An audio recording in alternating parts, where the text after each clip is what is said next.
وزیروں میں سے ایک وزیر کا لڑکا بے عقل تھا، اس کو ایک عالم کی خدمت میں بھیجا اور کہلایا کہ اس کی تعلیم و تربیت کیجیے، شاید عقل مند ہو جائے۔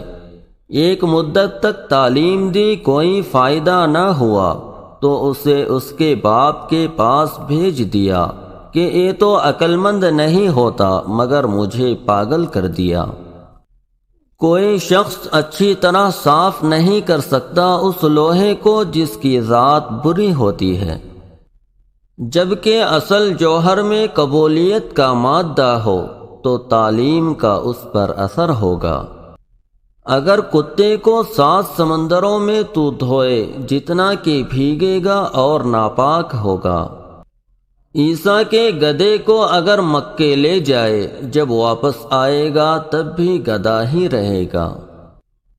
ایک عقل مند اپنے لڑکوں کو نصیحت کر رہا تھا کہ اے باپ کے پیارو، ہنر سیکھو، اس لیے کہ ملک اور دنیا کی دولت بھروسہ کرنے کے قابل نہیں ہے، اور سونا چاندی ہر وقت خطرے میں ہے، یا چور ایک ہی دفعہ میں لے جائے یا خود مالک تھوڑا تھوڑا کر کے کھا جائے۔ لیکن ہنر ایک ابلنے والا چشمہ ہے اور ہمیشہ رہنے والی دولت ہے۔ اگر ہنر والا دولت مند نہ رہے تو کوئی پرواہ نہیں، اس لیے کہ ہنر اپنی جگہ پر خود دولت ہے۔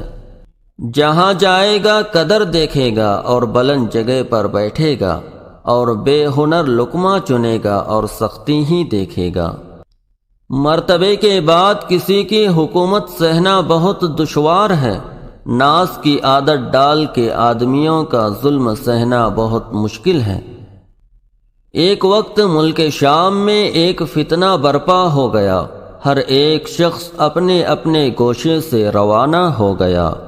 دہقانوں کے عقل مند لڑکے بادشاہ کی وزیری کے عہدے پر پہنچے، وزیر کے کم عقل لڑکے بھیک مانگتے دہقانوں کے یہاں چلے گئے۔